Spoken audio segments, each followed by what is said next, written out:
An explosion of gold to fill the cracks. Chapter 7. The Power of Determination.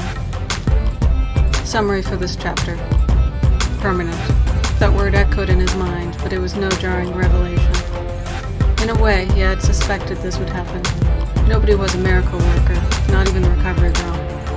Katsuki just felt dull acceptance, moving straight to the next question.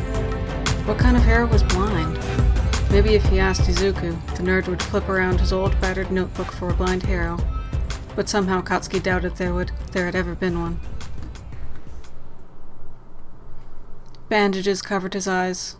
The actual healing had been business as usual from Katsuki's perspective. The nurse had brought some nitroglycerin pills for him to take, like promised.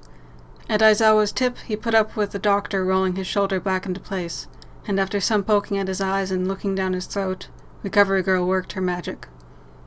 Her quirk sucked his stamina dry, and he'd been jelly in the doctor's arms as they bandaged up where his skin had been cut open by the villain's metallic web, and also covered his eyes, saying they were going to be sensitive to light for a while. It was probably the coffee keeping him awake at this point. Katsuki lied in the hospital bed unmoving, where they'd left him to rest. Things didn't seem so black anymore, his vision having turned a sort of gray. The IV needle in his arm was a niggling annoyance. Katsuki didn't sit up at the soft knock on the door. He heard the click, and the sounds of the hospital were briefly amplified as people stepped inside, their voices in whispers. I think he's asleep. Recovery Girl's quirk uses the patient's stamina to heal them, so it's no wonder the treatment took a lot out of him, Aizawa explained quietly. Was there a curtain between them, or was he just that light-headed? Katsuki, thank you so much for saving him, his father said. I can't believe he made us worry like that. His mother, her voice not nearly as angry as her words may have seemed, disappearing like that. We're in your debt. All Might and Present Mick were there too, Aizawa deflected. One of his classmates was the one who called in saying he'd found Katsuki. I believe they were childhood friends. Midoriya Izuku. He's who you should be thanking. His parents hesitated. Yes, they used to be friends way back. More like Katsuki bullied him. Katsuki kept back a sigh. His mother, always so blunt. I can neither confirm nor deny what goes on in my classroom between those two. They're both equally my students, and I'd be an irresponsible teacher to say I didn't care about what happens to them. Curtains were pulled, and his mother's mini heels tapped closer. She was going to hit him, she was going to hit him, she was going to... A soft, soothing hand reached over and cupped his cheek. Katsuki wanted nothing more than to sit up and hug her close, his mother feeling so solid and actually there after lying there in the dark void for so long. But he kept still. Do you know how he's doing? There must have been some quirk. He's totally knocked out. His father's hand brushed through his hair. The doctor really should be the one to tell you this. I'm just his teacher, after all. Katsuki couldn't forget that Aizawa had been the one he'd pressed close to for comfort after Izuku had freed him from the web. But Katsuki allowed me to sit in on him earlier, and I've talked to Recovery Girl. Most of the physical damage will heal with time, and if he can gradually go back to healthy eating habits. But the damage to his eyes and his mental health might be permanent. Permanent? His eyes? I'm sorry, were you not told? I'm, really not the best for things like this. No, we want to hear it from you, Masaru insisted. If you say so, Aizawa sighed. From the sounds of things, your son accidentally used an explosion on his face. According to Recovery Girl, it started to heal on its own. The body isn't always that smart when healing itself, and with no medical professional guiding the process.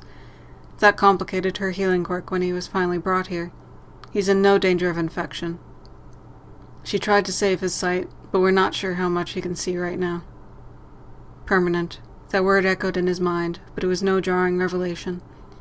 In a way, he had suspected this would happen. Nobody was a miracle worker, not even Recovery Girl.